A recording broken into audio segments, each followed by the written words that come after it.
This video is sponsored by Noregon, the commercial vehicle data experts. Visit Noregon.com to learn more. So, fun fact about Jason, this guy is a step counting fanatic. He walks circles around the office like it's his own personal track. He even takes walks during his lunch break. But for some reason, no matter how much he moves, he can't seem to hit his daily step goal. Now, being the brilliant and resourceful employee that I am, I decided to conduct some data analysis to help Jason out. And by doing so, I stumbled upon a genius plan by pure accident. Last week, I noticed that Jason's step count went through the roof on the days when he had at least 3 cups of coffee. And wouldn't you know it, this guy loves his coffee just as much as he loves counting steps. So, through benchmarking Jason's step count, I found a positive correlation between coffee intake and productivity. So I started offering him a refill every time I went to the kitchen, and without fail, he accepted. Now, here's the best part. I'm always running errands between the office and the shop downstairs, and it can be a real time waster. But once I figured out this coffee trick, I just started giving Jason all of the things that needed to make their way down to the shop. Products, mail, deliveries, you name it. He's got so much energy from the coffee that he's happy to take on this extra work. Now he gets to reach his goal and burn off that energy. The shop gets their stuff way faster, and I can use the extra time to knock out some more work up here.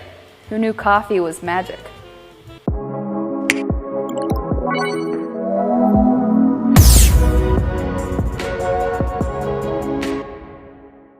Hey, welcome to FE's Data Center. It's a series that aims to make truck data approachable. I'm Tess. And I'm Jason. The industry, and we constantly harp on this, of using data to improve efficiency and assist in speeding up repairs.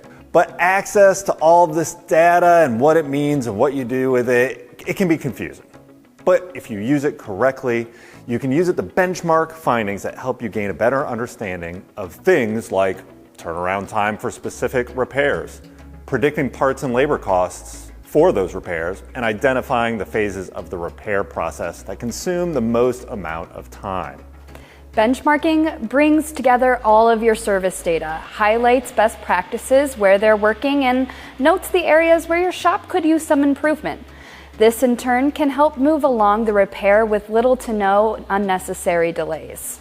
That's right, moving trucks in and out of the bays faster is one thing, but making sure that you aren't doing that at the expense of high quality repairs is the bigger challenge. What you don't want are unexpected comebacks. Not only is that bad for business, but it also means more downtime for your fleet or the fleet you service. It's important to focus on finding a balance between speed and quality, and to use benchmarking as a tool to identify areas of improvement.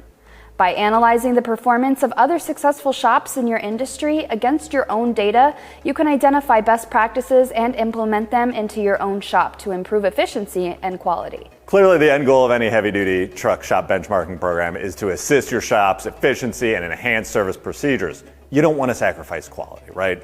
So what are some of those best practices for analyzing shop throughput, and which parts should service managers look to improve? Let's go to Noregon for the answers. In this case, throughput basically means the amount of work items passing through the shop, from write up to the vehicles completed and parked ready for customer pickup. All the work is completed. Service managers can help with this by organizing the process from intake and write up to the final road test. Organize the shop, making things accessible. Keep everything up to date, equipment maintained, maintain subscriptions or service information, software up to date, and keep commonly used items at hand. This prevents lost time looking for a tool, for example. Along the lines of keeping things handy, remove clutter, maintain a clean environment where tools, equipment have its place to be easily located. Maintain technician training in the latest equipment, and actively send technicians to train or bring training in-house if possible. Oh, would you look at that? One more lap to go, and I'll meet my goal for the day. Hey, wait! Take this down. It's like clockwork.